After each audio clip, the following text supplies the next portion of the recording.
Hola, buenas, soy Iván Campos y bienvenidos a mi canal. Hoy es 1 del 11 de 2021. Es el Día de los Muertos. Para los germanos o anglogermanos es Halloween. Para los que vivimos en el mundo grecolatino es el Día de Todos los Santos. Os traigo un programa que realicé el 1 del 11 del 2017, cogido de la mano con el de Halloween. Como no, también acompañado con David Domenech. Así que espero que disfrutéis de este día en el que los muertos caminan por la tierra,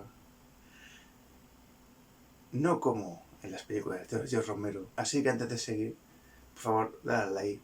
Si estás suscrito a mi canal, por favor suscríbete y te pido que le des a la campanita para que te llegue videos nuevos.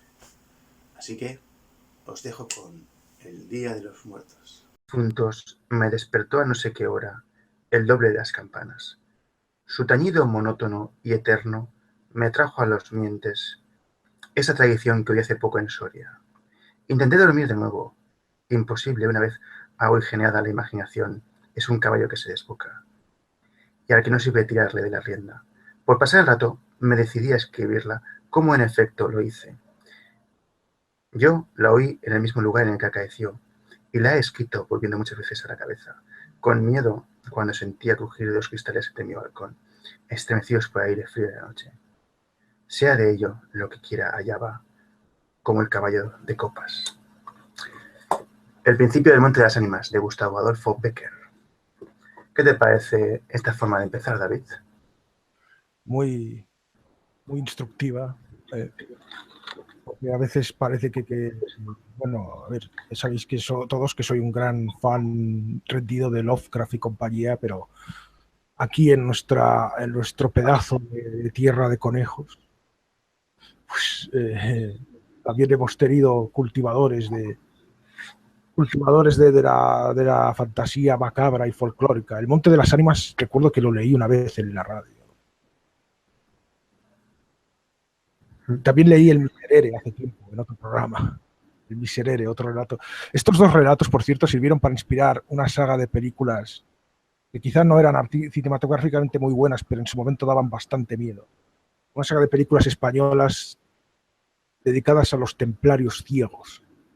Una especie de zombies templarios que salían de la tierra y que no tenían ojos, los muertos sin ojos. Era la primera película, eran 4 películas. La primera, El ataque de los muertos sin ojos. Pero realmente son películas. De hecho, te voy a recordar que incluso muy buena de una de esas películas, en lo que hay una chica que empiezan a hacerle cortecitos y ellos empiezan a chuparle la sangre y la matan desangrando bebiendo su sangre. Eso se ve en la primera película, sí, en los ritos, cuando los templarios aún están vivos. En la época medieval se ve un flashback de la época medieval y se ve el rito ese en el que le hacen cortes a la chica y demás, y por eso son maldecidos y transformados en muertos vivientes que resucitan. Tienen un aspecto cadavérico y realmente aún puede ser inquietante hoy. Si uno se deja sugestionar y es capaz de penetrar en la estética setentera y de serie B de las películas, las escenas lentas en las que los muertos se levantan junto con un macabro canto gregoriano. A ver, es terror clásico. Bueno, terror romántico. De hecho, te voy a decir una cosa. Este hombre que he leído fue el último poeta romántico. Sí, exacto, el último romántico. Después de él ya no hubo más romanticismo. Aunque creo que se confunde muchas veces. Por lo menos en España, ¿hubo más en fuera? A ver, es que el problema es que confundimos gótico con romanticismo. Hay alguna relación, pero no son lo mismo, es verdad. Exacto. Entonces, claro, muchas veces vemos obras góticas o vemos obras románticas y decimos que son góticas. De hecho, Anne Rice se ha dicho que es más romántica que gótica. Sí. Uno de los matices importantes del romanticismo es que siempre acababa en tragedia. Y como puedes ver, las obras góticas de Tim Burton no acaban en tragedia. Es más, a veces acaban con bailoteos, con Winona Ryder levitando y bailoteando y cantando. Sí, ya veremos la continuación de Beetlejuice que está en marcha. Será interesante. Bueno, señor David, hoy es un día muy, muy especial. es el Día de los Muertos. Ayer fue la Noche de Ánimas, donde la barrera del mundo de los vivos y los muertos no es tan rígida y digamos que según la costumbre celta, los difuntos pues pueden venir por aquí.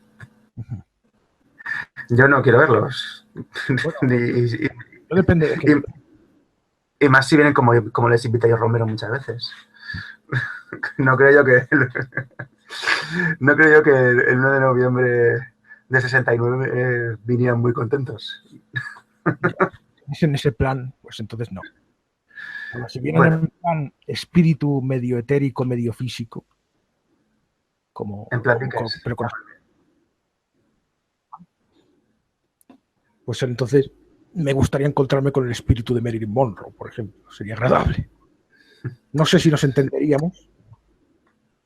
Sí, porque tú inglés bien, ¿no? No. Claro, igual no haría falta, igual con gestos y tal. Bueno, señor David, hoy es una noche muy especial porque me acuerdo, te voy a contar algo y luego tú me darás tu réplica y me contarás, supongo que tu experiencia. Sí. De los primeros recuerdos que tengo, me decían que la noche de difuntos es cuando se levantaban los muertos y venían a ver a los vivos. Y claro, yo me lo imaginaba pues un poco como la noche, como el Día de los Muertos Vivientes. Bueno, no existía aún el Día de los Muertos Vivientes. Me lo imaginaba pues un poco como la noche de los muertos vivientes. Y el Día de los Muertos me imaginaba un poco igual. Lo que es el miedo y el terror, de los primeros que recuerdo, por ejemplo, Drácula, el primer recuerdo que tengo de Drácula, y por consiguiente el vampirismo, es un capítulo de 1, 2, 3 de Chicho Ibáñez Serrador, en el cual dedicó el programa a Drácula. Y ahí, pues, a lo largo del programa se iba diseccionando la novela de Drácula hasta llegar hasta su final. O sea que, digamos que sí que, antes de ver la película de Christopher Reeve con Peter Cushing de Drácula, sí que Chicho Ibáñez sí que diseccionó lo que sería el texto original de Drácula, que luego pues yo veía que no, las adaptaciones de la Hammer pues no se correspondían a lo que él había explicado del libro de Drácula. Luego lo segundo es La novia de Frankenstein, que me impactó mucho el fragmento del doctor Proteo sacando los enanitos que lo fabricaba él. Y El hombre invisible, que justamente este mismo director que Frankenstein y La novia de Frankenstein también hizo El hombre invisible. No sé si te lo sabías. Claro, sí, claro que lo sabía. Esos son los primeros textos o las primeros matices de terror que vi cuando era un infante.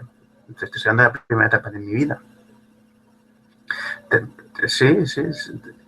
De hecho, creo que ese programa de 1, 2, 3 es de 1983, cuando empezó, fue la primera vez que lo presentó Maya Gómez Kem. O sea, te estoy hablando de la primera temporada. He visto que últimamente están subiendo programas enteros antiguos del 1, 2, 3. Es probable que este esté disponible en la red, en YouTube. Pues habrá que buscarlo, quiero recuperarlo. Me gustó mucho en su día cuando lo vi. Pues creo que es de 1983. Porque no sé si Mayra Gómez Kem empezó a presentar en esa época. Mayra estaba por aquel. No, pero que creo que fue la primera vez, es decir, la primera temporada o que fue ella. Y después de eso, el terror, digamos que ya pasó un poco a cosas más serias. Ojo, que el trabajo de este hombre no era malo. Es decir, que este hombre hizo 2 películas de Frankenstein y una de Hombre Invisible. Pero que el terror que yo retenía originalmente era ese hasta... Bueno, antes de seguir yo quiero saber cuáles fueron los primeros fragmentos de miedo y terror que vistes tú. Pues también tienen que ver con el 1, 2, 3, precisamente. Es que el 1, 2, 3 era... tú y yo somos más o menos de la misma quinta y cuando éramos niños, pues era la base del ocio. En una época sin internet, sin nada, sin solo 2 canales de televisión.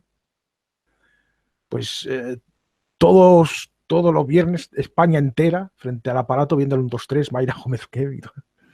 Y la Bueno, Ruperta. sí, Y la Ruperta. y la Ruperta.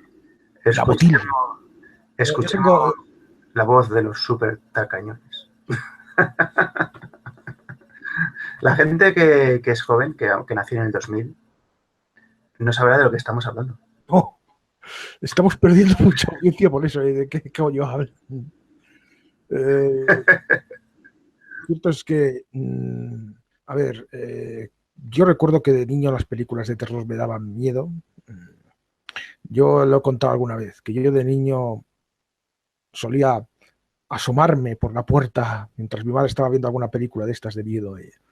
Y cuando ocurría, pues no sé, cuando salía algo más o menos de miedo, yo me iba asustado a mi habitación, pero luego, impulsado por la curiosidad, volvía otra vez a asomarme a la puerta.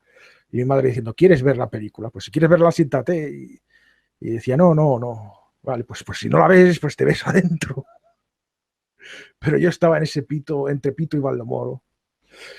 Entonces, la primera película de terror que recuerdo haber visto fue, creo, La Máscara del Demonio, de Mario Bava.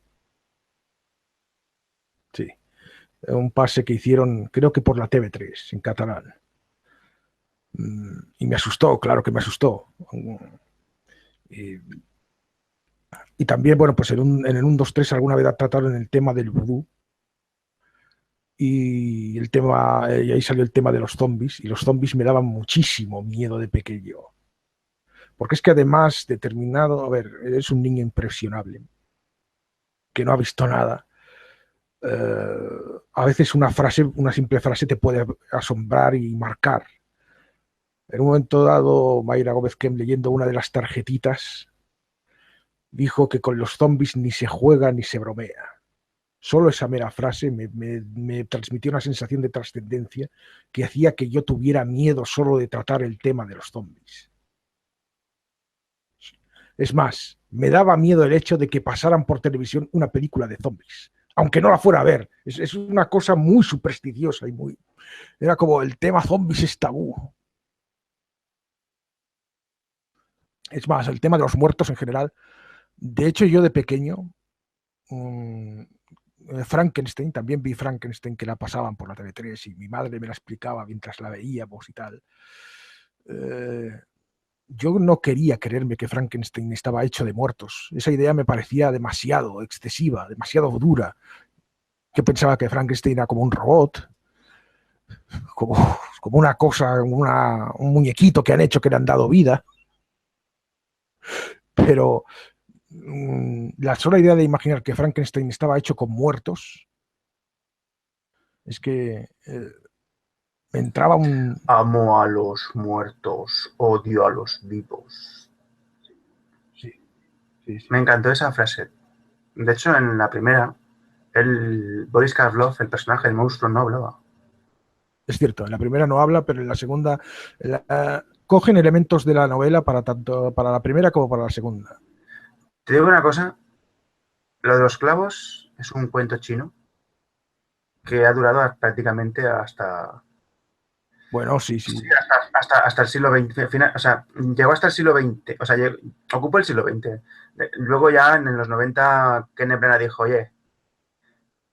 No, pero ya antes ya se habían hecho muchas tornillos en el cuello de Frankenstein sin los tornillos.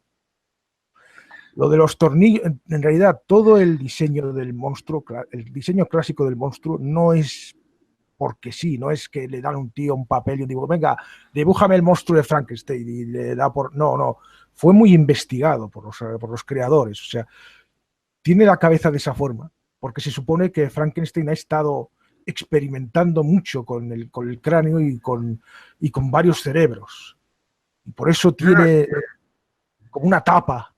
Sí, sí, él hizo su trabajo, o sea, el hombre guay hizo su trabajo. Y pero los bueno. tornillos se supone que son el punto a través del cual entra la electricidad. Bueno, y eso es lo que más te dio, esa película italiana. La máscara Se te oye fatal, la verdad. del demonio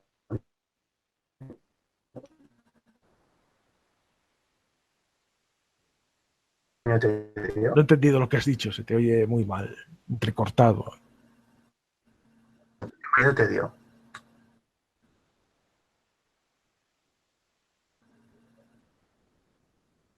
Nada, que no. ¿Me oyes bien ahora? Sí, ahora sí. Que si es lo que más miedo te dio. ¿Qué más miedo me dio de qué? La máscara del demonio, esa película, que creo que es Ah, italiana. creo que fue la escena de... Una escena en la que... sí, una escena en la que se ve como un muerto se sale de la tumba. O sea, la típica escena de resurrección física, de la tumba el suelo arenoso y de repente el suelo empieza a levantarse, a abultarse y sale la mano ahí. Esa típica escena que luego fue homenajeada. Bueno, es una escena que sale mucho en muchas películas clásicas de estos temas y fue homenajeada en El Cuervo de Alex Proyas. Cuando decidieron Sí, mostrar la resurrección del cuervo, lo muestran así también. Y al principio pensaban hacerlo en plan etéreo, pero luego dijeron, no, vamos a hacerlo en plan peli clásica de terror. Hombre, Eric Craven es un personaje físico. No tiene sentido que transmita desde otro nivel. Bueno, volvamos a los 80. La primera vez que Televisión Española emitió El Resplandor, un sábado por la noche, que yo tendría a lo mejor 5 años. Yo no la pude ver entera. No la pude ver entera porque me mandaron para la cama. Esta sí me había atrevido a verla porque como no iba de muertos, por lo visto. No, que va, al final están todos vivos. Ya, pero es que yo no había leído bien la sinopsis de la revista TP. No, pero te estoy hablando de cuando la vi siendo un pitufo en los 80. Tú la viste ya como un poco más mayor, ¿no? No, también, digo, estoy hablando ya cuando era niño y me mandaban a la cama más pronto. Y no pude verla entera, solo vi un poco y lo poco que vi, pues no lo entendí. ¿Al principio qué te parece? Bueno, es que juega con la sugestión mucho esta película. Cuando Stanley Kubrick hizo esta película, lo que quería hacer era como algo así, la película de terror definitiva, que tenga todos los ingredientes de buen cine de terror. Entonces, tiene sangre, pero no demasiada, sin pasarse. Tiene apariciones inquietantes, imágenes, sonidos, la música y todo eso. El principio ya es un intento de sumergir al espectador ahí. El principio, por cierto, es el final de Blade Runner. Se cita mucho. Sí, lo sé. Bueno, a mí me gusta esta película, que es la historia de fantasmas perfecta, pero con una interacción en la mente de Jack Nicholson, que se va volviendo loco a medida que va avanzando la película. Entonces, el principio, que es como la perspectiva de los muertos, que se ven los dos planos de la existencia. No sé si te fijaste, con ese angular y el reflejo de cómo es arriba es abajo. Entonces, hay una escena que es genial, que es cuando él se vuelve loco, que es de plano medio largo a plano detalle de su cara, con un pitido de fondo que se va acercando la imagen o la cámara, que es un traveling, mientras Carla Duvall y Jimmy van jugando por el laberinto. Es genial esa escena. Luego hay otra escena que también me parece muy buena, otro plano que es perfecto, que es que cuando mata al cocinero y el plano está quieto, pero se levanta Jan Nicholson con esa cara de loco. Da miedo. Y hay otro plano genial que es cuando Jack Torrance está rompiendo con el hacha la puerta, que deja un fragmento y dice, aquí está Jack. Pues hay dos cosas que no están en el guión. Creo que lo de aquí está Jack no estaba en el guión. No, es Pero verdad. como ya habían repetido, como ya habían repetido 67 veces lo de la puerta y creo que Jack Nicholson ya estaba psicótico de verdad, nadie tuvo valor de acercarse para decirle que la escena había acabado. Y Y los gritos de Carla Duvall son auténticos. Porque le mintieron. O sea, le dijeron, oye, vamos a rodar esto. Y la metieron en el cuarto de baño con un cuchillo. Entonces, claro, se empezó a escuchar a Jack Nicholson que empezaba a destrozar la puerta y todo eso. Entonces, Carla Duvall no está interpretando en esa escena. Está sufriendo un ataque de pánico y de miedo. ¿Qué te parece a ti eso? Bueno, no es el único caso de una película de terror donde vemos ataques de pánico reales. A mí me gustó mucho siendo un pitufo y sin tener ni idea de cine. Yo la disfruté, sobre todo el final. Y el final es lo que te deja con mal cuerpo, porque no se acaba de entender. Pero el hecho de que, claro, es que no se entienda no significa que no pueda gustarte. Precisamente te gusta porque no se entiende muy bien. Eso es lo inquietante. Es ahí la foto de la reunión de todos los del hotel y Jack Nicholson está en ella. No se sabe qué significa eso ni lo que quiere decir y es lo que escalofría más. A ver, es que aquí tenemos dos versiones. Una misma idea que fue la que versionó Stephen King y luego está la idea que desarrolló Stanley Kubrick.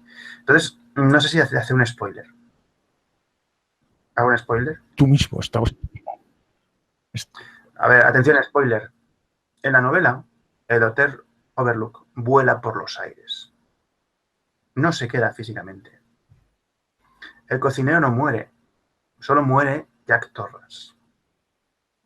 En la película muere el cocinero y Jack Torrance, el problema que hay es que es la reencarnación del primer guardián de los años 20 que mató a su familia. Y aparte de eso, Stanley Kubrick omite una parte de la información, pero la muestra. Porque en la novela te cuentan toda una historia de fantasmas, pero una historia de fantasmas secundaria que Stanley Kubrick no cuenta, pero sí que muestra sus personajes en la película. Y eso da mucho más miedo, porque dices, ¿por qué están estos tíos aquí?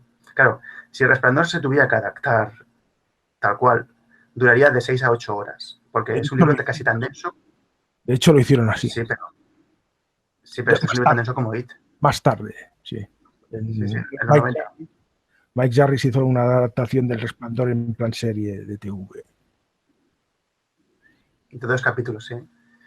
Y bueno, el hacha es sustituido por un bastón de estos de cricket, creo que es, si no recuerdo mal. Pero bueno, esto es un pequeño spoiler. Lo que quiero decir es que Stanley Kubrick muestra mucha información en la película, pero hay historias secundarias que no muestra, pero sí que aparecen los personajes. O sea que si leéis El Resplandor de Stephen King, os aportará información nueva de la película y reconocéis cosas de la película que dices, ¿por qué están estos tíos aquí? ¿Por qué van disfrazados? ¿Por qué hay gente con el smoking? Pues ya sabéis la respuesta. Y luego, la historia que contó Stanley Kubrick, repito, Jack Torrance es la reencarnación del primer guardián de los años 20 que se suicidó tras matar a varias personas. Porque es que en ese hotel había muerto mucha más gente. Aparte, una cosa que no te cuentan en la película del hotel es que construyeron encima de un cementerio indio el hotel. O sea, interesante, ¿no, David? Sí, bueno, esto se convirtió un poco en un tópico también, esto del cementerio indio. ¿Te dio miedo cuando la viste en los 80, la primera vez? Sí. No me cagué, pero algo de miedo sí me dio. Como curiosidad, comentar como curiosidad que se hizo una fórmula matemática, unos estudiantes que se ve que tenían algo de tiempo libre, hicieron una fórmula matemática para la película de terror perfecta. Una fórmula de cómo tendría que ser la película de terror perfecta y lo que tendría que contener y tal. Y la película que más se acercaba a esa fórmula era El Resplandor.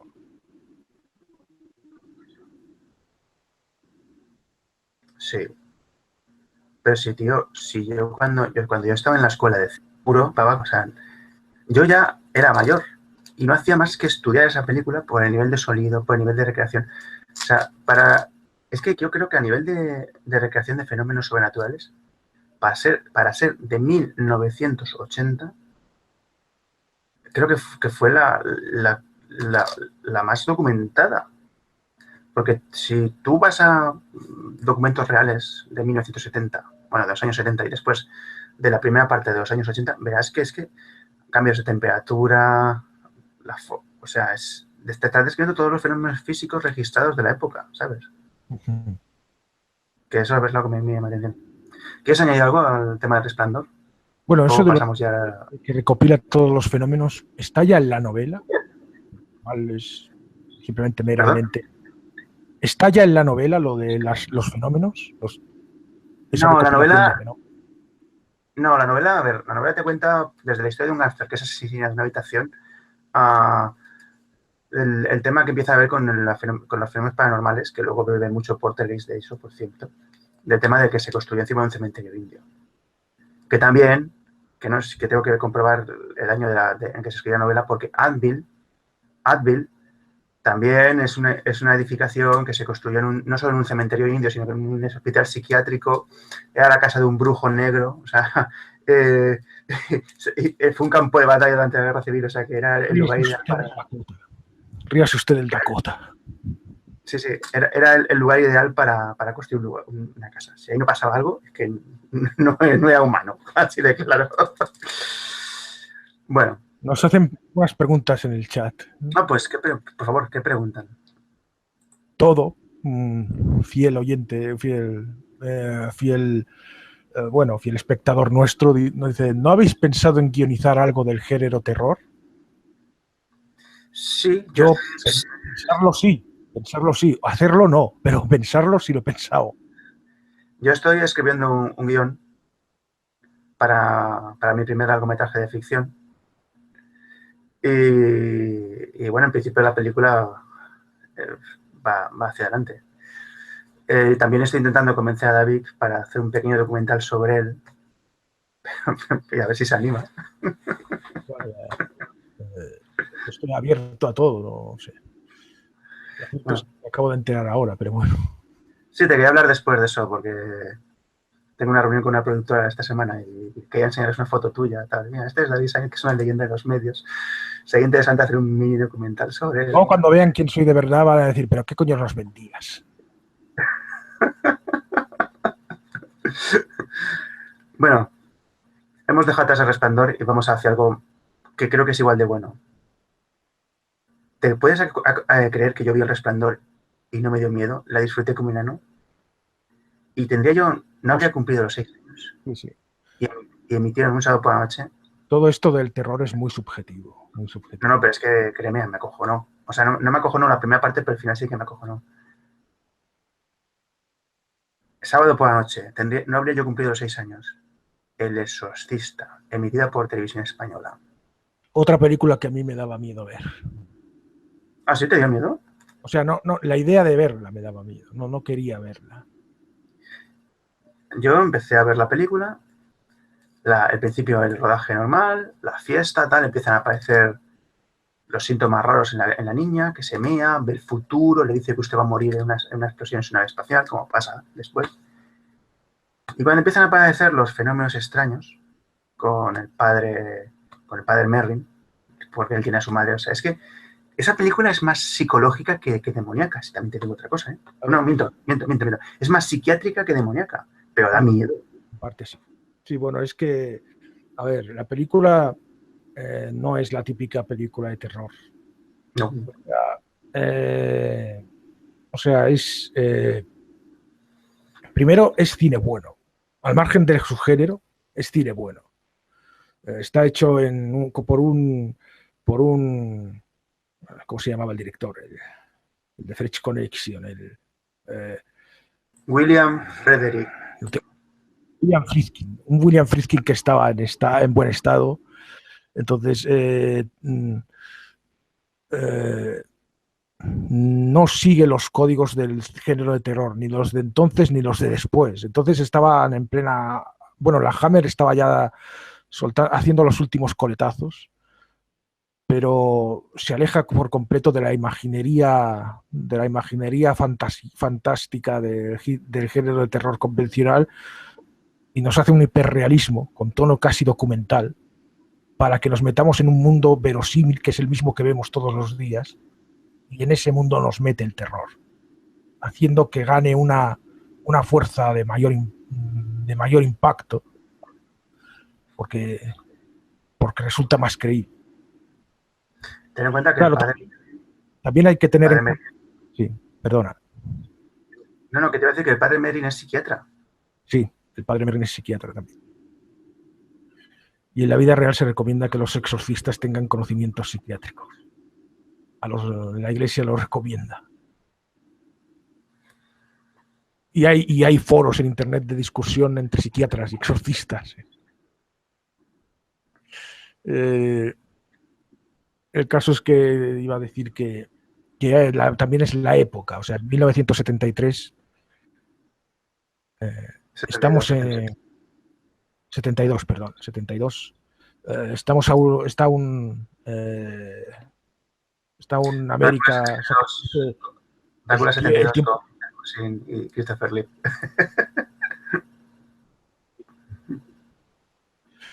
Aún se está sacudiendo América el tema de los hippies y de la guerra del Vietnam y todo eso. Y por ejemplo, el exorcista ataca una serie de raíces, de creencias de raíz.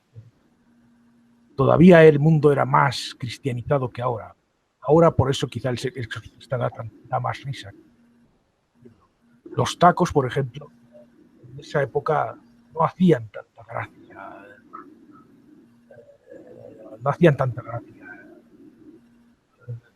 Y menos que los dijera una niña de esa forma tan horrible.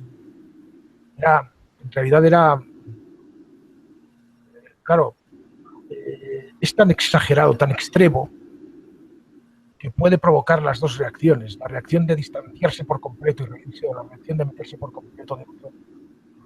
Claro, cualquiera que se ría en el exorcista, obviamente, si viera en la vida real a una niña teniendo los espasmos que tenía en la escena aquella de los que tiene espasmos en la cama y grita, haz que pare, mamá, haz que pare, no se reiría. Pero en una película es diferente. Es lo que decía antes de la subjetividad del terror. Sí. A medida que va aumentando la enfermedad mental de la cría, va dando miedo. De hecho, la escena de la masturbación con el crucifijo, que es brutal, porque acaba con mutilación genital. Mira lo que hace la guarra de tu hijo. Exacto, sí. Yo ya ahí empecé ya a tener miedo. Y fíjate la atmósfera que crea, porque es una atmósfera. Porque el exorcismo, ¿qué es? El exorcismo son 5 minutos. Hola, buenas, soy el padre Lancaster. Hola, Medin. Vamos ahí arriba y a rezar con la Biblia. De hecho, no sé por qué, una cosa que siempre me hizo gracia es la muerte del padre Lancaster. Muere de un infarto. Sí.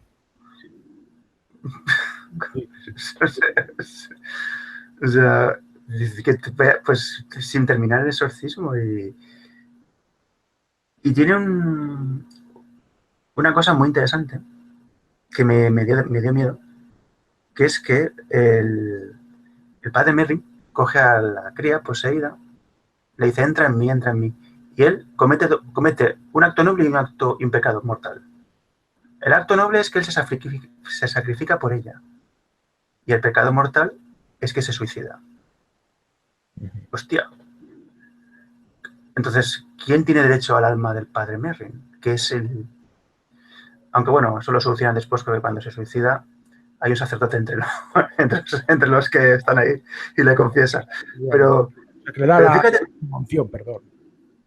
Sí, bueno, pero por eso ya te limpia, ¿no? No sabemos. Bueno, sí, supongo que sí. Estaba vivo. Ten en cuenta que aún estaba vivo el padre Merrin cuando... Pero fíjate, si hubiera sido cruel el hombre el William, dejar que el padre Merrin muriera sin que hubiera otro sacerdote. Entonces, ¿quién tiene derecho al alma del padre Merrin? ¿El infierno o el cielo? No, el padre Merrin... Bueno, el padre Carras era el que se suicida. El padre Merrin es el que muere del infarto. Vale, pues el padre Carras... ¿Quién tiene derecho al alma del padre Carras? ¿El infierno porque se suicida? ¿O el cielo porque comete un acto de autosacrificio? Eso sería un tema que esto habría que preguntárselo a William Peter Blatty, pero por desgracia ya no está entre nosotros. Vaya, no sabía yo que había muerto. Sí, se murió hace cosa de un año o así. Y Ah, era católico practicante, o sea, sí, sabía. llevó un cura al rodaje del Exorcista porque pasaban cosas raras. Pero eso es otra historia que ya hablaremos. Pues eso me dio un miedo, o sea, Esa escena del arrojarse él mismo por la ventana, el padre Carras remite a un pasaje evangélico. O sea, los endemoniados de Gerás. Cuando son traspasados, cuando unos demonios son traspasados a una piara de cerdos, los cerdos se precipitan por el agua. pues no sabía yo eso, que esa parte de la película estaba basada en eso. Bueno, ese pasaje influye mucho en Peter Blatty porque la continuación del Exorcista se tituló Legión. Se llamaba así precisamente en referencia a ese pasaje, a una corta conversación que tienen el endemoniado con Jesús. Que Jesús le dice, ¿cuál es tu nombre? Y el endemoniado contesta, Legión, porque somos muchos. Vale. ¿Te dio mucho miedo esa película? Pues al final cuando la vi fue después de ver El Exorcista 3.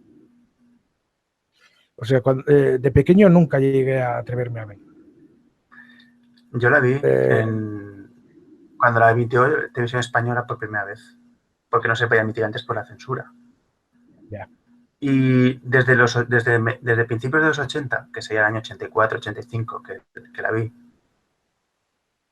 no la volví a ver hasta 1999. No, cuando se hizo la versión esta especial para cines. ¿Fue en el 99 o en el 2000? Sí, bueno, por ahí. Sí. Y bueno, cuando la vi ya como adulto, disfrutaba de algunos matices de psicología y profundidad dramática, pero no me dio miedo, como cuando era un pitufo. Ya. Por cierto, que hablando de la censura provocó que algunas frases en el doblaje fueran suavizadas. Tampoco Ya te suavizaron, digo. tampoco suavizaron demasiado, o sea. Pero, por ejemplo, algunas de esas suavizaciones tienen connotaciones diferentes o te apuntan a significados diferentes. Por ejemplo, la famosa escena del crucifijo. En el original dice algo así como que fóllate a Jesús, mientras que en la versión doblada el demonio que posee a Regan, porque eso en todo momento habla el demonio por boca, está diciendo, deja que Jesús te viole. No, pues no sabía eso. Sí, eso es en el Bueno, doblaje. Y eso me... A ver, yo nunca he entendido esa escena como una masturbación. Hay gente que condena El Exorcista porque dicen que es una película reaccionaria. Dicen que es una película que condena la sexualidad de la mujer. Pero esa escena, precisamente por ese doblaje, la he entendido siempre como una violación, no una masturbación. No es Regan masturbándose, es el demonio violándola con un crucifijo. vaya. Bueno, también antes de finiquitar el Exorcista, hay dos, te los leo yo o los miras tú, hay dos notas en el chat. Sí, dos notas. Una de Todo nos dice que me recomendaron la saga de Expediente Warren. Las veré. No me suele dar miedo, me cuesta olvidarme de que es ficción. Expediente Warren, la primera película la hicieron una noche por la tele y empecé a verla y no me motivaba, me aburría. O sea, pensaba, esta historia la he visto 1000 veces y me fui a mi habitación. Pero igual le tengo que dar una segunda oportunidad, porque es que luego a veces salía afuera a la cocina o lo que fuera y oía que la estaban viendo el resto de ocupantes de mi casa y oía que por los sonidos y tal parecía que la película había mejorado un poco. Entonces tengo que darle una segunda oportunidad a Expediente Warren. Perillaman dice, ¿os acordáis de una serie que hacían antiguamente en la 2 que salía un espectro levitando en la ventana de la habitación de un niño o una niña? Recuerdo que me dio mucho miedo de pequeño. No estoy seguro, pero creo que podría ser El misterio de Salem Slot, Perillaman. Pero de eso hace ya... tendría yo 4 años, cuando la emitían los viernes por la noche, que se emitió en 2 capítulos, claro. El misterio de Salem Slot tenía una escena en la que, pues eso, un niño intenta acceder, un niño vampiro intenta acceder a la habitación de otro niño amigo suyo que eran amigos en vida y Abre. esa escena muy famosa. La frase que decía, abre la ventana, abre la ventana. Todo el mundo se acuerda de lo terrorífica que es esa escena, pero a mí me pareció mucho más terrorífica otra, en la que uno de los protagonistas, solo en casa, oye el ruidito como de una mecedora y se dirige a donde está, hacia donde sale ese ruidito, abre la puerta y hay sentado un vampiro extremadamente cadavérico y pálido. Se levanta lentamente. Claro, el tío llevaba pistola, le apunta, pero se levanta lentamente y empieza a decirle: ¡Mírame! ¡Mírame! El otro acojonado, intentando apuntarle con la pistola. ¡Dormirás con los muertos! Finalmente acaba disparándole y matándole. Aunque no recuerdo si le mataba del todo. Qué gran obra. Mira, por mí te digo una cosa. Yo la vi in situ también, Salem Slot, cuando la emitió por primera vez en televisión española, y sin embargo no la recordaba como importante para añadirla a mis primeros miedos. ¿Sabes? Pero sin embargo, luego como adulto, de hecho la tengo ahí, la de Top Hop. Es una película, bueno, es una serie, aunque también se puede ver como película, que dices, joder, qué atmósfera tiene, tal. Por eso Top Hop era un tío que prometía mucho. Bueno, quiero acabar con El Exorcista con dos cosas que son geniales. Una es hacia el final de la película, cuando están haciendo el exorcismo, que te ves que entre esa niebla está la figura de Machuchu. Sí, Pasus. Que es la estatua. Y luego el principio del exorcista es genial. Sí. Con el padre Lancaster en las excavaciones de la antigua Mesopotamia. Exacto. Es que ese principio que dura 5 o 10 minutos. Sin embargo, dice mucho. Dice mucho y da miedo. Sí, pero, sí. La escena de los perros. Mal, habla de la antigüedad del mal. Sí. Y cuando va a. Es cristiano, ¿eh? Es que a Lovecraft no le gustaba mucho el cine, porque siempre decía que el cine busca historias concretas y yo busco recrear atmósferas. Pero yo creo que si esa escena hubiese llegado a verla, le habría gustado. Y luego te ves al padre, bueno, que es que este es arqueólogo, enfrente de Machuchu, pero que la estatua va transformándose en un ser vivo. Está súper logrado y no había medios digitales en aquella época para conseguir esto. Lo hacían a base de iluminación y postproducción, de tratarle la fotografía. Era una pasada. Y este principio da más miedo luego que el resto de la película. O sea, realmente la película de Exorcista es una película psicológica que lo que tiene terror es el principio y el final. Bueno, y la transformación de la niña. Pero que la niña, no sé, es que perfectamente podía ser una enfermedad psiquiátrica. Pero bueno, también la forma en la que la cabeza, cómo se dobla sobre sí misma. Bueno, yo la primera vez que vi El Exorcista, yo pensaba, los médicos son gilipollas, es imposible. Esto sea una enfermedad psiquiátrica. Pues claro, a ver, ese color que adquiere la niña, esos ojos, no. Yo pensaba, esto no podría ser una enfermedad psiquiátrica. Bueno, pues finiquitamos El Exorcista. Y la siguiente película que me dio miedo, que yo también, aún seguía siendo un pitufo porque creo que tenía 6 años. La primera vez que se emitió era un miércoles por la noche y era Alien. Por supuesto. Otra película que nunca me atreví a ver de pequeño. No, yo la vi. Ya de mayor me atreví a verla, pero o sea, de adolescente, pero de pequeño eh, había visto escenas hacían un programa de cine por las tardes de televisión española, y alguna vez vi alguna escena, y esa escena del el revientapechos me parecía, bueno, vamos,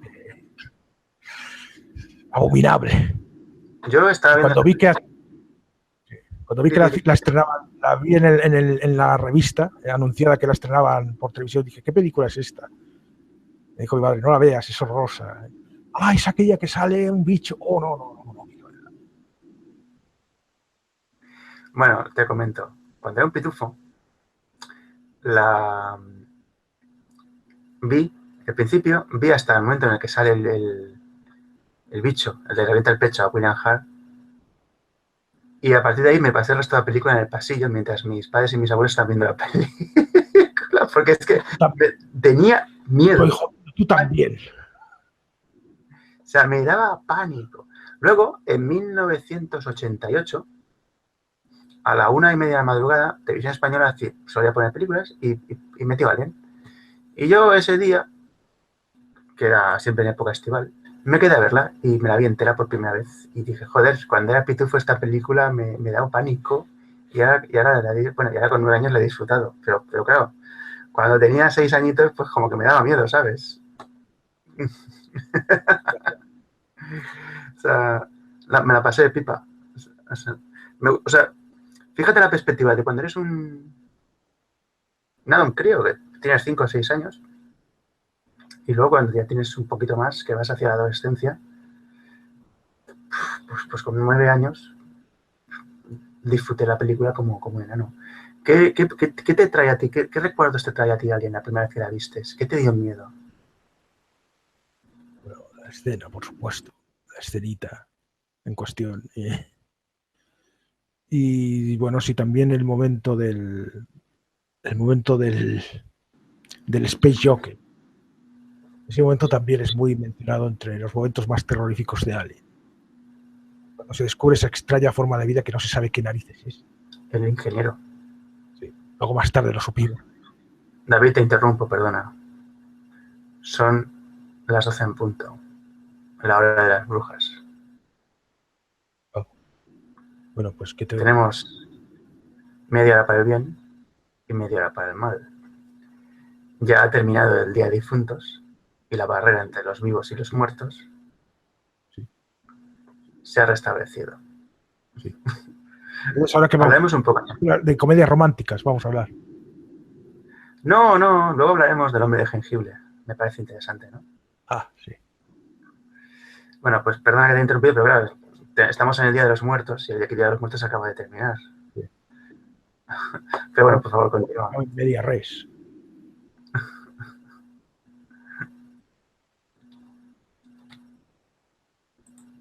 ¿Estabas contando que alguien te dio miedo por? Sí, por la escena de marras del revientapechos y del ingeniero. Y del ingeniero. Y también algunos momentos de, bueno, el enfrentamiento contra el Parker. Y bueno, eso de una criatura que le sale una boca de dentro, que le sale como un gusano de dentro, me parecía también como muy osado, muy... solía darme especial miedo todo aquello que rompía la anatomía lógica mínima. O sea, el hombre lobo no dejaba de ser un hombre, un cuadrúpedo peludo, o sea, un bípedo peludo, perdón. Pero el alien empezaba ya eso de que le salga algo de la boca. Eso era como demasiado extraño, demasiado...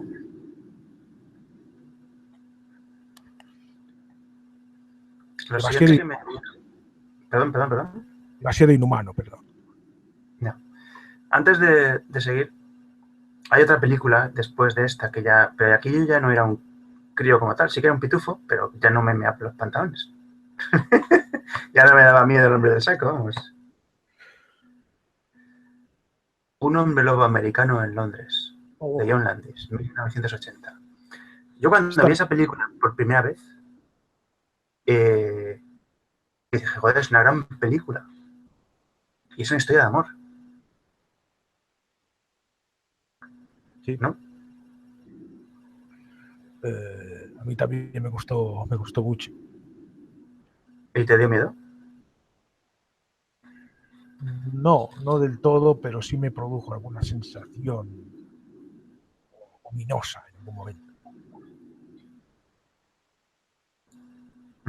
Te tengo que decir una cosa. Esa película realmente es de miedo. De hecho, si tú se la pones a alguien en 1950, estaría aterrorizado.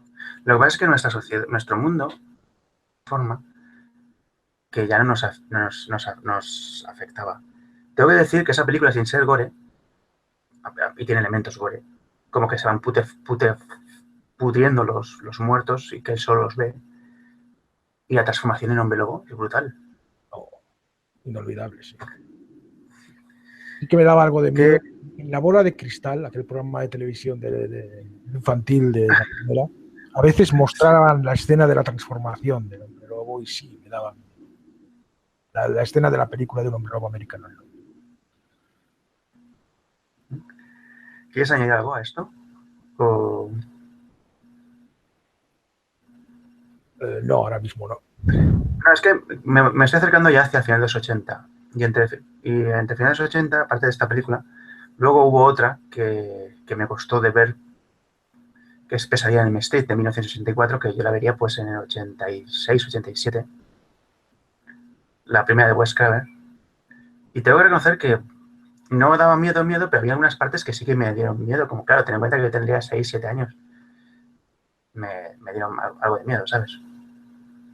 Tú la recuerdas muy bien esa película, ¿no? Sí, sí, yo recuerdo haber pasado miedo con ella la primera vez que la vi. Y antes de seguir, la noche de Halloween, que ya hicimos una especial sobre la película de Carpenter, que la vi también en la 2.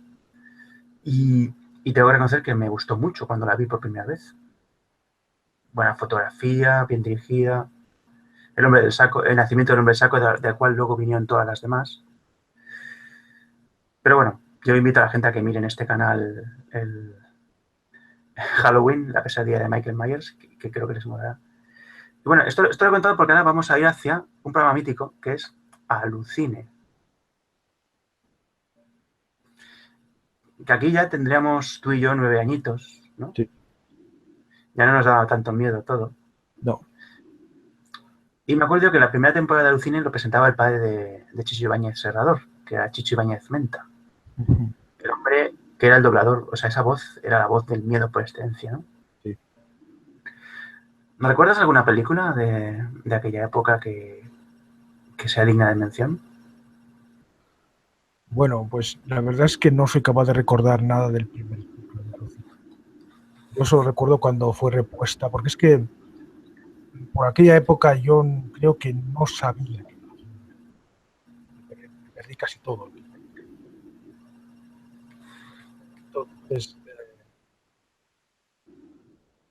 también las hacían muy tarde. Eran directas en eso de la hora de la cama, aunque tuviera ya 9 años. Pues no pude ver muchas ni presentaciones del Ibáñez Menta ni nada. Sí, yo sí que vi algunas. Alucine, que ahí fue donde vi por primera vez Fantasma 2, por cierto. Llegó a convivir con Noche de Lobos. Y en Noche de Lobos fue donde emitieron Fantasma del 79, Critters, Eden, Lo Oculto, y otras muchas tantas películas que, a ver, emitieron buenas, pero también emitieron algunas malas. Pero bueno, yo me quedo con las buenas. Fue conforme fue avanzando, que fue empeorando la cosa, y el Juan Luis Goas hacía lo que podía en las presentaciones. Sí, además era un buen programa. Es que eran programas buenísimos. Luego Telecinco también, un verano, creo que fue por el 92-93, también dedicó la noche de los viernes a cine de terror y emitió toda la saga de Amityville. Genial. Menos la primera. Emitieron todas menos la primera. Vale.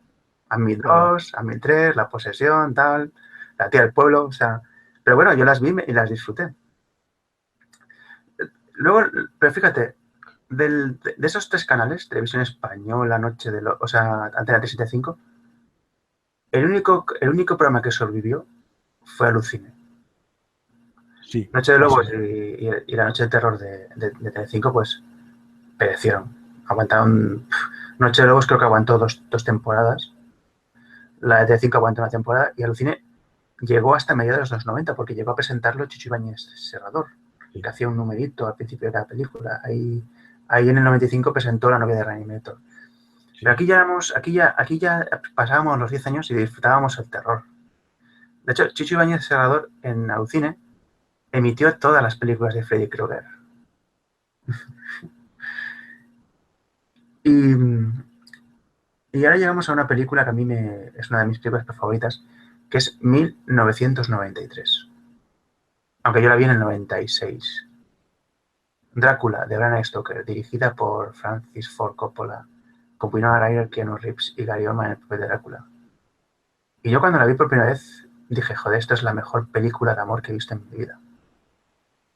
¿Qué te parece a ti esa película? Me encanta. Es una película tremenda, tanto a nivel visual como de historia y también tiene momentos duros que pueden provocar sensaciones fuertes, junto con otros más líricos y hermosos, pero siempre tiene ese aire macabro. O sea, hay gente que dice que en esta película Drácula es presentado como bueno. En parte es cierto, pero también en parte lo que me gusta de esta película es que no es un Drácula monolítico, sino que tiene varias facetas. Hay momentos en los que no es nada bueno. En la espantosa escena en la que le ofrece un bebé a sus novias, en ese momento no es ni simpático, ni romántico, ni hostias. En ese momento es Lucifer en persona. Esa escena termina con una famosa carcajada. Sí, sí. Además, cerrado en plano circular como las películas de los años 10. Exacto. Es que... Porque utilizaron trucos muy antiguos de cámara, trucos de cuando el cine era mudo. Vamos a ver. Coppola es un genio. Y dijo, vamos a ver. Estoy contando una historia que transcurre entre 1981 y 1910. Pues usemos el lenguaje cinematográfico de la época. Exacto. De hecho, hay una escena que es genial, que es que cuando Drácula llega a Londres, se ha regenerado en el barco, que por cierto,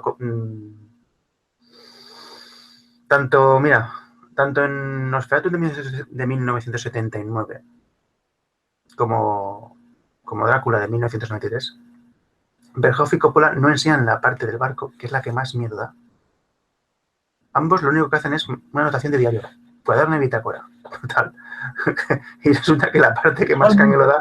Esa parte que si la lees en la novela es casi, se puede separar como un relato independiente. Esa parte se dice que ha influido mucho en Alien, porque es la misma historia. Sí, atrapados y van muriendo uno a uno. Un barco y un pasajero que parece que los está matando uno a uno. Sí, sí. ¿Y sabes dónde se puede ver eso un poquito? Que lo enseña muy bien. ¿Dónde? En La sombra del vampiro, del año 2000. No recuerdo que hubiera ningún momento en un barco en La sombra del vampiro. Hace tiempo. La sombra del vampiro recrea el rodaje de la primera película de Nosferatu de Murnau, de 1921. Y Murnau mandó, fíjate tú si tenían confianza en lo que estaba haciendo él, que es lo que hoy sería Titanic, por ejemplo, mandó construir un barco. Y en el transcurso de la película te ves cómo van matando a varias personas y lo poquito que sale del barco te permite ver un poco lo que sería la sensación de claustrofobia. Lo que tú dices, vamos muriendo uno a uno y no sabemos qué hacer. ¿Sabes? Entonces, por eso digo que para mí esa película de Coppola es una de las mejores películas de terror, pero al mismo tiempo yo vi una película de amor. Exacto. Porque todo lo que hace este monstruo lo hace por ella. Sí, sí. Entonces, no sé qué decirte. Es romántica, un uso de la fotografía perfecto, buenos actores, un final increíble, porque es que el final cuando el Van Helsing va con Mina al castillo de Drácula, que despacha a las concubinas de Drácula, Sí, sí. ahí, al ritmo de la danza del sable. Que por cierto, el final de la película es diferente al de la novela, pero bueno, no vamos a hacer spoiler. ¿Qué edad tenías? Bueno, tú la verías como yo, si la vistes antes, la verías con 13, 14 años. Sí, por ahí, por ahí. Y que miedo no te daba, pero sí que veías que era un cuento gótico de terror, ¿no? Fascinaba, sí. Luego Kenneth Branagh tuvo el honor de adaptar Frankenstein. Y Pues esta también también me fascinó. Esta recibió críticas muy duras también y pues es muy buena, ¿eh? sí lo es, sí lo es. Pero dicen que si parece un serial de la BBC, un serial de época de la BBC.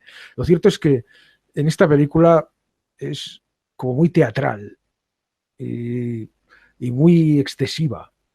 Aparte de que tiene un ritmo frenético.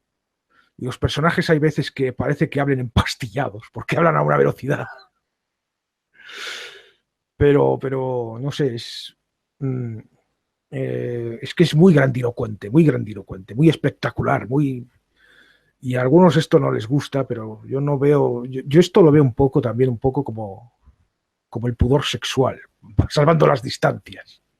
O sea, es avergonzarse de que, ¿por qué una película no puede ser ahí astracanada total y venga y sacamos escenarios enormes y sacamos ahí músicas grandilocuentes y todo? A ver, Kenneth Branagh hizo un buen trabajo, porque él adaptó la novela de Frankenstein de la forma que tiene que ser. Vamos a ver, estamos hablando de una película que va entre el barroco, el gótico y el romanticismo. ¿En qué año transcurre? 1780 y algo. El fin del barroco y el principio del romanticismo, con escenarios totalmente góticos, ¿no? Sí, exacto. Kenneth Branagh hizo un gran trabajo, joder. Yo creo que sí. A mí me gustó mucho, sobre todo el final, ahí con el monstruo que muere con su creador y los tían ahí se ve ahí. ¡Hala! Moriros los dos. Bueno, ya estoy muertos los dos, pero es que valga la ironía, ¿no? Sí. Pues claro, estamos hablando de 1993 y 1994, ¿no? O 95 aproximadamente. Ya con esa edad no vi... Me gustaba mucho el género de terror, pero no experimentaba miedo con las obras posteriores. El terror de los 90... Uf, ¿qué obras de terror tenemos en los 90? Al final lo que se experimenta más que miedo es sensación de miedo. Es lo que produce cierta adicción, porque es más agradable que el miedo real. Mira, me acuerdo, fue en 1997 cuando encontré algo que me gustó mucho, que es Mimic. Mimic. Pues esta no me acabó de enganchar, la verdad. Pues es Lovecraftiana, a más no poder. Sí, pero no sé. La trama era una típica película de supervivencia, de monstruo que tiene atrapadas a unas personas en un sitio cerrado y tienen que sobrevivir y tal y cual. No digo que sea mala, pero tampoco me entusiasmó. A ver, tiene buena atmósfera y tiene un susto que a mí me asustó. Ya está. Ahí me descubrí a Guillermo del Toro y me hice fan suyo. Que para que entonces esta era su segunda película. Y ya quería en el 97 adaptar Hellboy, que le costó casi 20 años poder sacarla adelante. Bueno, antes de Mimic, Entrevista con el vampiro. Sí. Que no es que dé miedo, porque realmente hay algún susto en Entrevista con el vampiro. Hay momentos duros, más que sustos. Hay momentos de dureza. De crueldad. No solo la famosa rata de Tom Cruise, que también, sino también pues la escena del teatro de los vampiros. Es una obra que asusta más con la crueldad que con la violencia. Sí, cierto. Y sí, porque aparte de Mimic y luego, que creo que coincidió en el mismo año, Alien Resurrección, ¿no? Alien Resurrección es del 97 o del 98. 98. Bueno, pues Alien Resurrección, tengo que reconocer que como película de terror es, bueno, es un survivor lovecraftiano y me impactó bastante. Claro, era el tío que había hecho La ciudad de los niños perdidos, Delicatessen, que por cierto, Delicatessen la primera vez que la vi en el ciclo de Garci, porque Delicatessen lo emitió Garci por primera vez un lunes, creo que sería el año 97-98, y te digo que es una película que a mí me puso de corbata, tío. Cruel, despiadada. ¿La has visto? No. Delicatessen, pues te pondrá los testículos de corbata, colega. Y no salen monstruos. Los monstruos son seres humanos, pero joder, macho. Sí que da miedo. Y bueno, Tenemos una pregunta de todo en el chat. pero, pues nada, que pregunten. ¿Qué dice? ¿Qué os da más miedo? ¿Realismo, verosimilitud, efectos visuales, psique?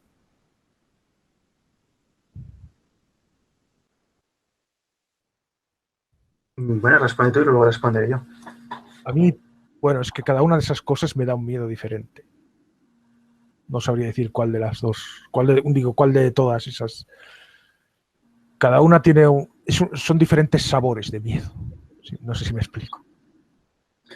El espantapájaro tendría difícil contigo, ¿eh? Sí. Bueno, no lo tendría difícil. O sea, cada vez que me adoptara, cada vez que me diera el gas, me saldría una cosa distinta. En vez de salirme todo el rato la misma, me saldría una cosa distinta. A mí me gusta el miedo físico que se pueda sentir. El miedo, por ejemplo, que sentía Jimmy cuando corría por el laberinto perseguido por su padre poseído por la locura en El Resplandor. Eso acojonaba, que no veas. Imagínate un tío que es tu padre detrás de ti con un hacha diciendo ¡Jimmy! ¡Jimmy! Oye, pues eso tiene que dar miedo. ¿No? Bien. Bueno, pues como te iba diciendo, creo que después del 97-98 acabaron los años 90 y no había una gran película de terror, ¿verdad? No sé. Aparte del relanzamiento. Aparte del año 2000, el lanzamiento de la versión del Director's Cut de Exorcista, que fue en el 2000, creo. No sé si fue en el 99 o en el 2000. Dice la película más terrífica de todos los tiempos en el montaje que no se dejó ver. Bueno, eso es muy relativo. Y bueno, ¿te dio miedo este nuevo montaje? Tú ya con 20 años. Tenías 20 años cuando volviste a ver El Exorcista en el montaje que no dejaron ver. ¿Te dio miedo? Como el de antes, más o menos. Aunque en este nuevo montaje se ofrece una pequeña escena que es importante para la trama. Es una pequeña escena donde están los dos sacerdotes hablando en una pausa del exorcismo. Sí, gran escena. El padre Carras le dice al padre Merlin, ¿por qué esta niña? No tiene sentido. Y es cuando dice el padre Merlin que el objetivo quizás no es la niña, quizás los demás, los que están a su alrededor. Que quiere que nos desesperemos, que nos veamos como animales incapaces de tener el amor de Dios.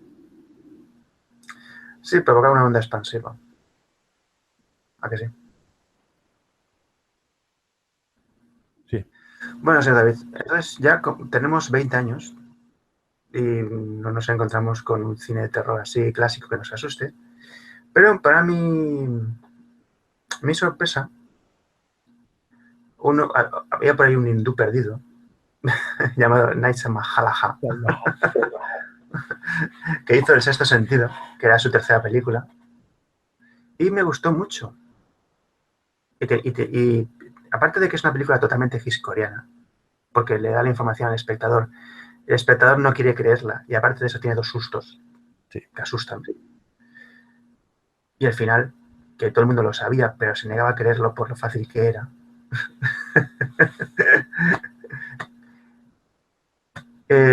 Luego hizo una película que se llamaba Señales, que a mí me gustó mucho.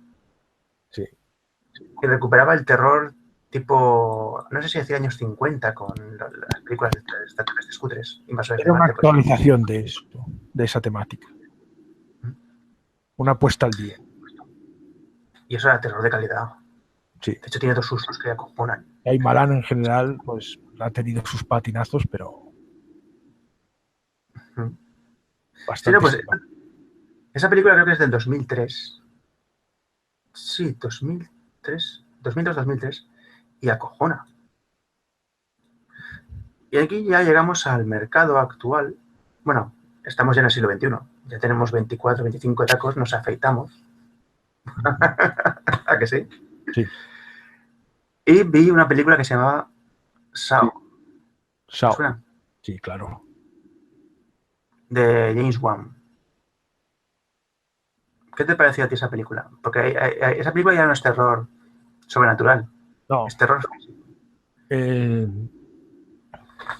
Muy bien, me parecía como una especie de Seven, algo más sangriento. Seven, no hemos mencionado películas como El silencio de los corderos o Seven, que también son terror a cierta manera. Sí, pero yo cuando vi el silencio de los corderos yo tenía 11 añitos. Y la vi y no me dio miedo. O sea, sí, el personaje de Lecter me encantó. A mí sí me dio cierto miedo. Y Seven también. De hecho, yo Seven la vi de estreno en el 97 y me moló mogollón. Sí, ¿la vi en el 97? No, ¿o es del 96? Bueno, la vi de estreno en el cine. Por ahí, el 96. Pero bueno, cuando tuviste Saw por primera vez, porque a mí la única que me gusta es la de James Wan. James Wan es un director que aún tiene que dar grandes trabajos. Me gustó mucho. Y lo que no me gustó es luego lo que sacaron después, que es toda una serie de películas que el puzzle era un superhombre. Podía secuestrar a cualquiera y matarlo y hacer unos artefactos que flipas. Sí, sí. Ya se les fue la olla a partir de la segunda. Pero la primera, la del 2004 creo que es genial. Sí. Sí, sí. Y lo gracioso de todo es que el asesino está en la sala todo el rato y nadie se da cuenta. Exacto. Y ahora voy a hacer hincapié en una cosa importante, porque nos estamos acercando al final del programa, queda poco para acabar. Al mismo tiempo que llegó Insidious, porque llegó una película que se llama Jeepers Creepers, por el año 2003 también, que resultó bastante buena, por cierto, ¿no? O por lo menos el personaje dio pie a una secuela y una tercera parte que está a punto de estrenarse. Sí. De Víctor Salva, que Víctor Salva pues, es un director que, sinceramente, si no hubiera tenido... Es un director que debe tener personalidad, porque si no la industria le hubiera favorecido. Y más con todos los posiciones que están saliendo ahora de la factoría Weinstein, que aquí el que no traga es el que no trabaja. Bueno, Víctor Salva tenía una cosilla con... Víctor Salva es homosexual y parece que le gustan jóvenes. No, pero ahí hay un problema. Ahí hizo algo que no debía, porque eso le va a perseguir toda su vida. Sí. Hizo caso a su abogado. Y su abogado dijo, declárate culpable. Y a lo mejor un tío está cargando con una cruz. Sí. Que a mí me asuda que sea homosexual. Pero, también. Pero que a lo mejor le estamos poniendo el San Benito y a lo mejor el tío es inocente. Porque su abogado dijo, mira, declárate culpable, no entras en la cárcel, llegamos a un acuerdo y ya está. Pues claro, ¿a quién vas a creer? ¿Al tío gordo o al niño de 15 años? Ya. No, ¿verdad? Pero sí, el tío le tuvo problemas con la Disney porque, bueno, es que no quiero imaginarme la escena porque me da un poco yuyu. Tú la conoces, ¿no? ¿Qué escena? La que relató el niño que se cameló al Víctor Salva. No la conozco. Pues yo no quiero contarla. Vale, pues lo dejaremos estar. Porque es que me da un poco de asco. Entrémonos en la película en sí, en su obra. Pues Víctor Salva es un tío que ha hecho grandes películas. De hecho, yo le pasé su segunda película. Y es un tío con un lenguaje propio y aún tiene que hacer trabajos muy buenos. Lo que pasa es que siempre va a estar relegado a producciones inferiores porque, claro, como le cargan a San Benito,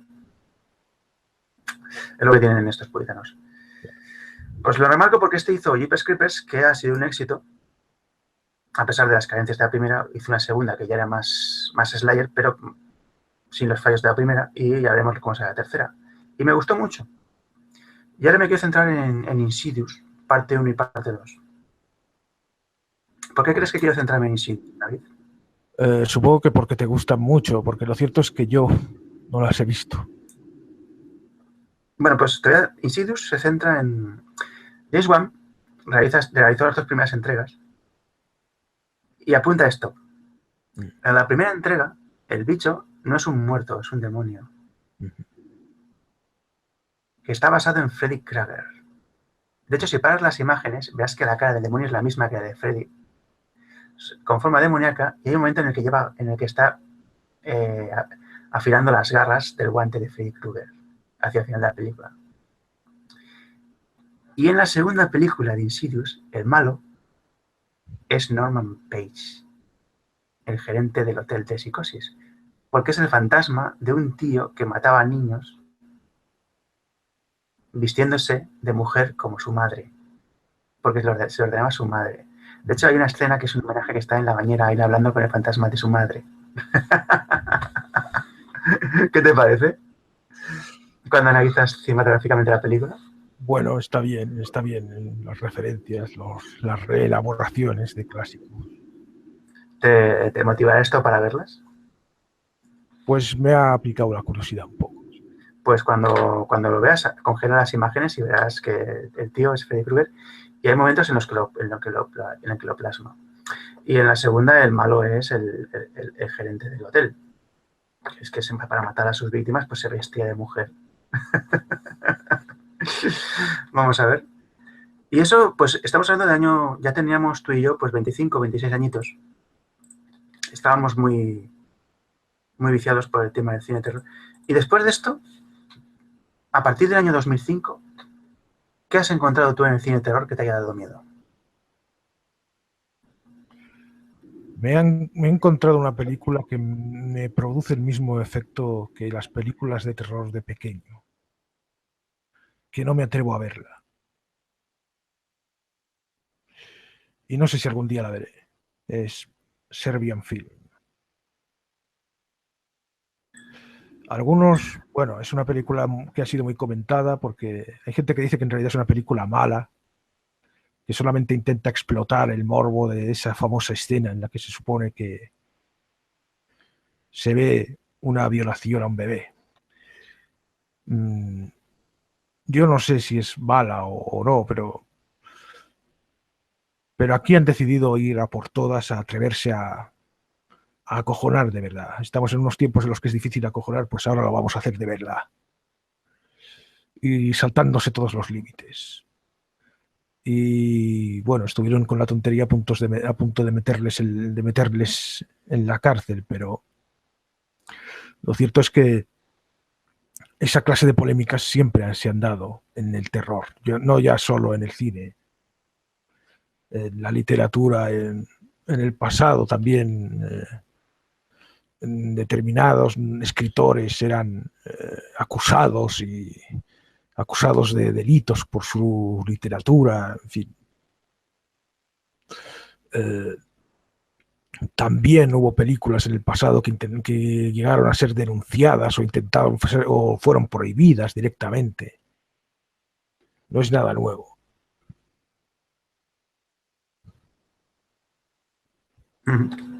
Sí. Hombre, a ver, de vez en cuando encuentro alguna joya interesante del terror. De hecho, a medida que fue avanzando el tiempo, se produjo una serie que es Master of Horrors, no sé si lo conoces. Sí. Que nos ha dejado algunas joyitas. Huella de Takashi Ike. Es una película capaz de aterrorizar y a la vez es hermosa. Es muy hermosa. Al mismo tiempo que tiene momentos repulsivos, momentos que producen asco, momentos que producen horror. Es realmente algo bastante fuerte. Ya te digo. Bueno, señor David, a ver cómo vamos de tiempo. Vale, vamos a acabar ya. Y para acabar, tú harás tu valoración y alegato sobre el terror, el miedo en el ser humano. Porque no solo se ciña al cine, puede ser mil cosas. Y yo voy a acabar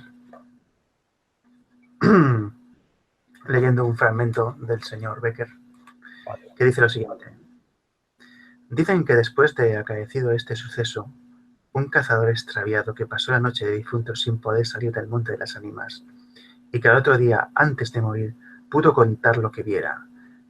Refirió cosas horribles, entre otras asegura que vio a los esqueletos de los antiguos templarios y de los nobles de Soria enterrados en el atrio de la capilla, levantarse al punto de la oración de un estrépito horrible, y caballeros sobre osamentas de corceles perseguir como a una fiera a una mujer hermosa, pálida y desmelenada, que con los pies desnudos y sangrientos y arrojando gritos de horror daba vueltas alrededor de la tumba de Alonso. Tachán. ¿Qué te parece? Bien. Habría que leerlo de otra forma para que impactara quizá más, pero así ya está. Ten en cuenta que es castellano de hace varios siglos, ¿eh? Sí. Cuando yo era un chavalín, tendría 18 añitos, en el instituto, pues sí, estaba en el instituto aún, el profesor de lengua me impactaba cómo en ese trabajo ella estaba durmiendo y él entraba para dejar el pañuelo que ella había soltado en el Monte de las Ánimas, pero él ya estaba muerto, por lo que estaba yendo ahí era su espectro. Es una gran historia de terror. Sí. Y sin embargo pasa inadvertida. Es curioso, ¿verdad? Sí. Lo que no sé si Becker se lo inventó o realmente esto acaeció. Hombre, imagino que se lo inventó. Puede que lo sacara de... A ver, sacaría él ideas de leyendas de aquí y de allá, y a lo mejor mezcló cosas. Y añadió elementos de Cosecha Azul. Hombre, me parecía la forma adecuada de acabar con el final de las Montes de las Ánimas, porque eso sí que da miedo, ¿verdad? Sí. Bueno, señor David, por favor, dé su conclusión y despida del programa. La conclusión es que la cosa está muy chunga. Y con esto terminamos el programa. Y a todos ustedes, vivos y muertos, espero que hayan disfrutado de este programa. Y ahora, cuando apaguen la luz, tengan cuidado, porque no sabemos lo que puede estar mirando en su oscuridad. Porque ya no puede solo caer su sangre, sino que también pueda devorarles y no dejar nada para ser enterrado y vagar por siempre en un purgatorio eterno. O incluso peor, puede que quieran su alma, solo su alma. Buenas noches. Adiós y gracias.